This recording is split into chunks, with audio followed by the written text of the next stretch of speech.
Parshas Mishpatim. This week's Parsha begins, it's filled with different mitzvos, but it begins with a description of a passage that appears to have little relevance to our lives today. It talks about it in Eved Ivri.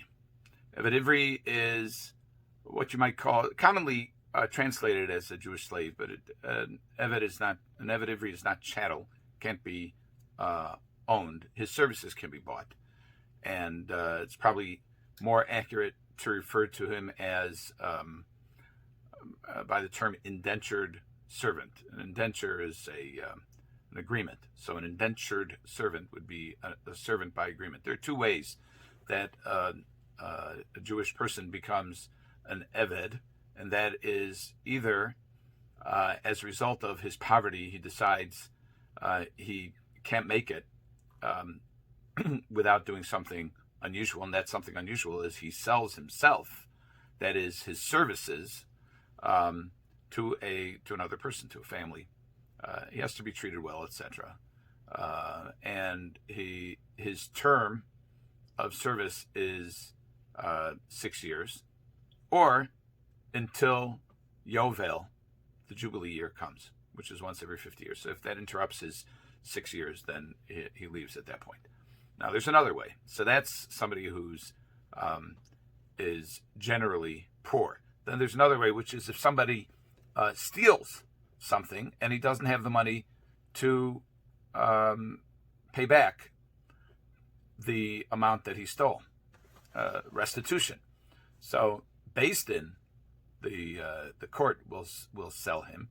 Will use the proceeds of the sale to repay that which that person stole, and then his services are likewise contracted out, although it's less than volitional in the sense that Beis sells him. So that's the setup. And here's the provision in the Torah for what happens if that Eved, regardless of how he got there, he wants to stay longer than 6 years. These are the laws, and there are lots of them. We're only going to focus in on one.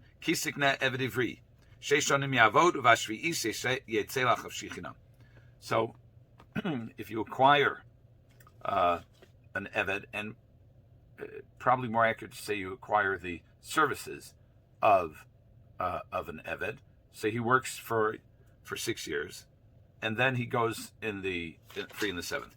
Now, what happens? We're skipping several verses. This is at the very beginning of the Parsha, Perek Chaf Aleph, Psukim Aleph and Beis, 21, 1 and 2. Now we're going to go to Pasuk Hey and Vav, Psukim Hey and Vav. V'im amor yomar ha'eved, ahavti es adoni, es ishti, v'espanai lo etzei chafshi. The Eved says, I like it here. I like my boss, I like my wife, I like my kids. I like the life that I have here. Even though I could be set free, I don't want to. I want to continue. So what do we do? Do we say A, he can't, B, okay, or C, something else? And the answer is something else. What do we do?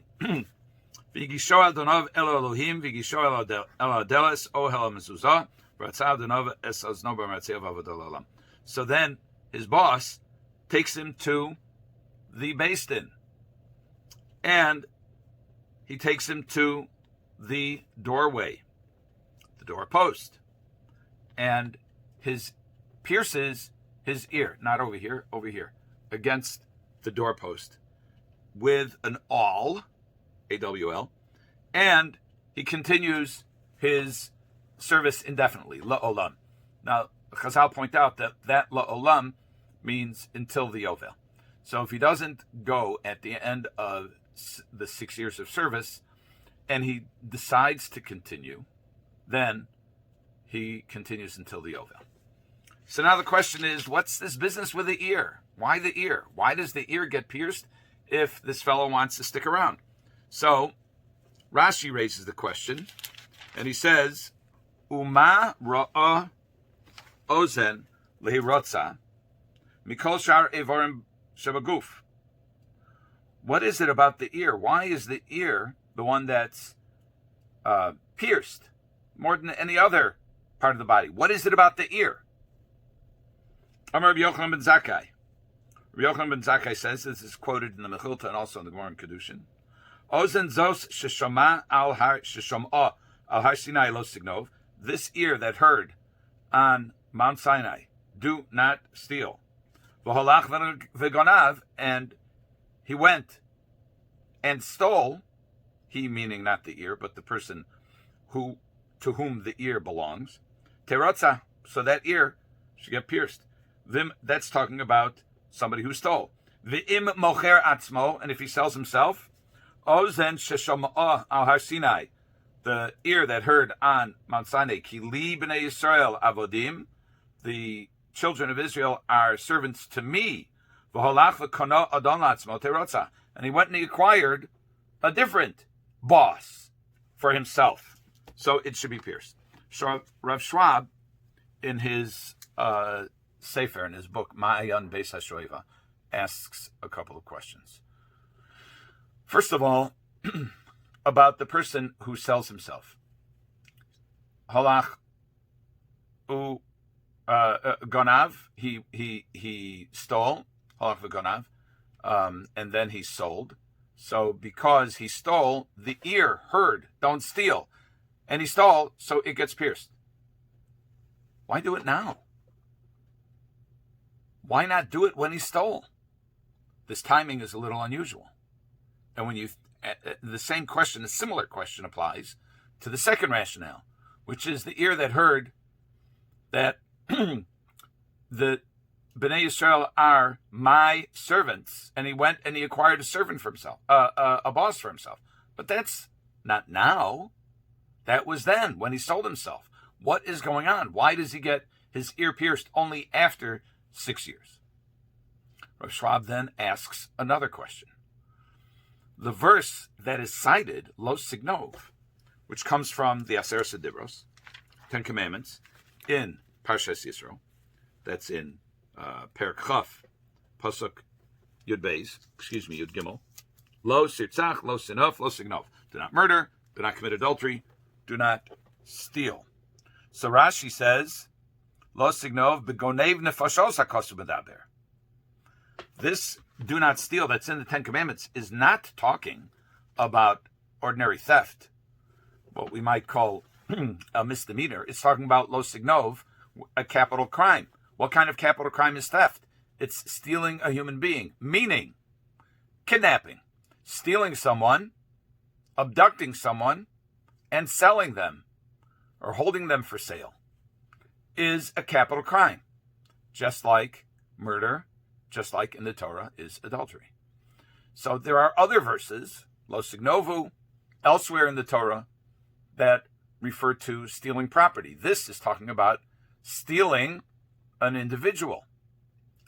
So now this complicates the Rashi's explanation, because Rashi says, this ear that heard, don't steal, went and stole, and now it gets pierced. So first of all, why does it get pierced now? And secondly, why does kidnapping, what does kidnapping have to do with anything here? It sounds totally inapposite. It just doesn't, the verses don't seem to support the conclusion of Rabbi Yochanan ben Zakkai. Rav Schwab says, what's at the core of kidnapping?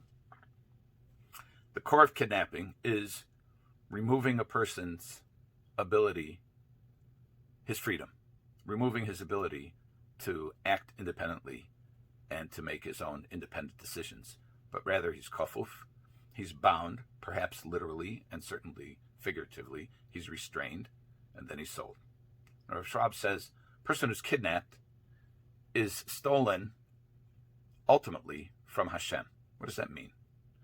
It means that person is not free to exercise his shibud, his subservience to HaKadosh Baruch Hu. He cannot fulfill the obligation to be an Eved Hashem, which is implicit in the very first of the 10 Commandments. How so? Anochi Hashem Elokecha asher tzisicha me'eretz Mitzrayim mibeis avodim. I'm the Lord your God, this is the first commandment, who took you out of Egypt from the house of slaves, or slavery. And Rashi says, asher tzisicha me'eretz Mitzrayim, kedai hi ha'hotza'a shetiu mishubadim li. That is sufficient grounds. The redemption from Egypt is sufficient grounds for everyone, for all Bnei Israel, to be subservient to HaKadosh Baruch Hu. So this is the implication of hearing, "You are my servants" on Mount Sinai, and it is in essence one and the same. Somebody who steals and is sold into slavery, he probably didn't have much of a choice because he didn't have money. So that was against his will. Someone who is poor and is sold into this servitude, again, didn't have much of a choice. He was poor. This is his own private welfare plan. But after 6 years, he now presumably has a choice. He can go free. And if he chooses not to go free, he's choosing to interpose an authority over himself rather than dealing directly with HaKadosh Baruch Hu. What time does he get up in the morning? Not necessarily in time to go to this minyan or to say Shema on time or to daven on time or to go to work to fulfill his obligations that he has to balance and he has to figure out. But rather, he gets up when the boss tells him to. What does he eat? Whatever he's told to eat. Where does he sleep? Wherever he's told to sleep. What does he do with his day? Whatever the boss tells him to do. By interposing someone who has authority over the individual, what the individual is doing is eliminating the very essence of being a servant of HaKadosh Baruch Hu, which is thinking through the competing claims on your time, thinking through the priorities in life. What's important? Where's my balance? Learning, working, spending time with the kids, spending time with your spouse, spending time on community organizations, on chesed, on all manner, on different mitzvos. All of these things compete for our time. HaKadosh Baruch Hu wants us to be his servants and to grapple with those issues. Sometimes they're very difficult. He wants us to struggle with how we are going to spend our resources, whether they're monetary or there are 24 hours in the day. What are we going to do with them? What are we going to do with our lives? This is the stuff of life. And HaKadosh Baruch Hu wants us to deal with this every day. Avodaihim. The Bnei Israel are my servants. And when we embrace this servitude, we fulfill Ritzon HaBorei. We fulfill the will of God. And when we interpose another authority, we thwart, in a manner of speaking, the will of God. We want to do the will of God. Good Shabbos.